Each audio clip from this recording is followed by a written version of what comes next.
There are 1,000 ways you can become successful, and one size doesn't fit all, which explains why the advice for one person may not work for you. But after studying the lives of successful people for years, I found that most successful people fall into one of 6 categories of how they achieve their impact, wealth, or fame. These archetypes dictate the path that leads them to success, what type of work they do, how long it takes them to find success, and the potential pitfalls they need to watch out for. I haven't seen anyone else talk about these, and it's very important because by finding your type, you know who you should take advice from, what your future path might look like, and the fatal flaws of your type to avoid. Now let's jump into it.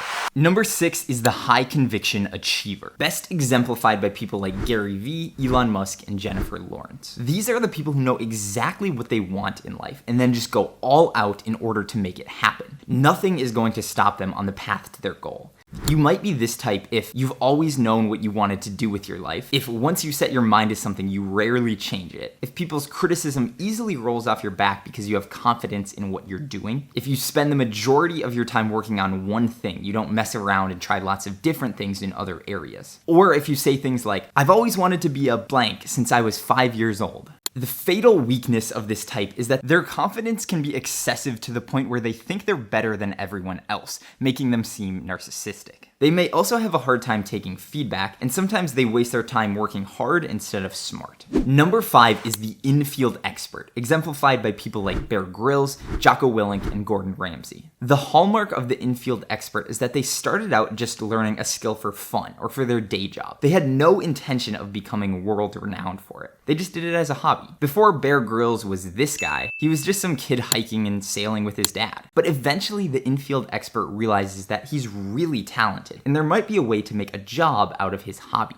The key differentiator of the IFE is that they have gone through the experience. When Jocko talks about leadership tactics, he isn't spitting out theories from a textbook. He's talking about things he's gone through and what he learned from being in the field. You might be the IFE if you have one or more hobbies or passions you're very good at, if you're really good at a skill many people don't care about, if you wish you didn't have to work and could just do your hobby all the time, or if people call you a natural. The fatal weakness of this type is that you have to be really talented at your hobby in order to make it into a job. Most people aren't willing to put in the work. Because everyone has hobbies, there's a lot of competition. Think of how many gamers are out there who would love to become full-time Twitch streamers. It's overwhelming. Number 4 is the visionary, best exemplified by people like Martin Luther King Jr., Steve Jobs, or Michelle Obama. The visionary wants to change the world, and they inspire others, like their employees or followers, to follow them on that mission. The show goes on!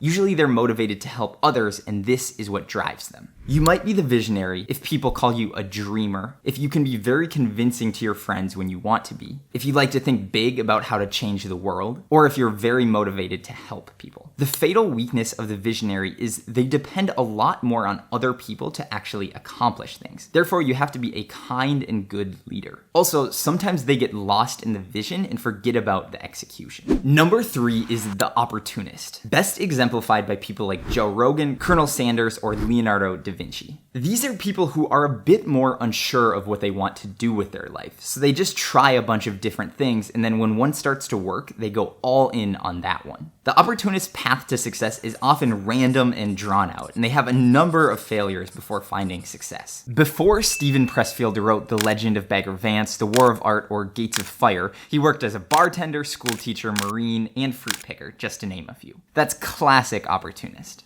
Most of the successful opportunists are also very hardworking, so their life looks like them trying to get as good as possible at one thing for a couple years, then switching to a new thing and repeating. The opportunist often ends up combining a number of skills that they've learned over the years to create a unique skill set that no one else has. You might be the opportunist if you don't know exactly what you want to do with your life, but you know you want to make something of it. If you tend to work really hard at something for a while, then get bored and move on. If you don't stay at a single job for a long time, if you're always looking out for business opportunities, or if you're very competitive and want to win at whatever you're currently doing.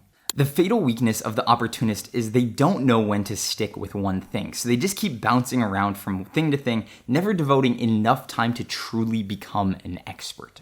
Number 2 is the rule breaker, best exemplified by Casey Neistat, Pablo Picasso, and David Cho. This is the classic troublemaker. They want to break all the rules and do things in a way completely different than anyone else. This makes them unique and they stand out easily. They're also hard to compete against because they're so unpredictable. You might be the rule breaker if when someone tells you you can't do something, you immediately want to do it more. If you hate the rules, if you got into a lot of trouble as a kid, if you tend not to follow the traditional paths, or if you have a hard time relating to others because you think very differently than them. The weakness of the rule breaker is they tend to get into trouble a lot. When Richard Branson was in school, his headmaster told him he'd either end up in jail or a millionaire. That's often how it goes for troublemakers. Number 1 is the thinker, best exemplified by people like Jordan Peterson, Sam Harris, and Albert Einstein. The thinker's knowledge and skills come from learning, usually in an academic setting. They've studied their subject more than anyone else and have become an expert because of it. They tend to do a lot of thinking on their own. You might be the thinker if you excelled in school, if you love reading, especially nonfiction, if you dislike small talk but love discussions about big ideas, even if they're impractical, if people would describe you as intellectual, or if you love quiet time alone to think deeply. The weakness of the thinker is that it's easy to learn a lot but never apply it, and therefore you never achieve success. It's also hard to gain recognition as a thinker because your work tends to be a bit more obscure and there's already a lot of information out there. If we're looking at Sam Harris and Jordan Peterson as examples, it might even require a certain amount of controversialness in order to build an audience, as both of these men's notoriety increased dramatically after they had big controversial events. Now that you know the 6 types, find the one that most aligns with you. Most people have a dominant type and then certain tendencies that fall under the other types. Use this information to make choices that best fit with who you really are. Take advice from people who got the results you want, but also who did it in a way that is realistically repeatable for you. Now, this doesn't mean to be closed-minded to other opinions, but when people don't understand your background or goals, it means that their advice isn't well suited for you, and it may actually be harmful. Basically, it boils down to what Socrates said 2,000 years ago and what Drake said 7 years ago. Know yourself.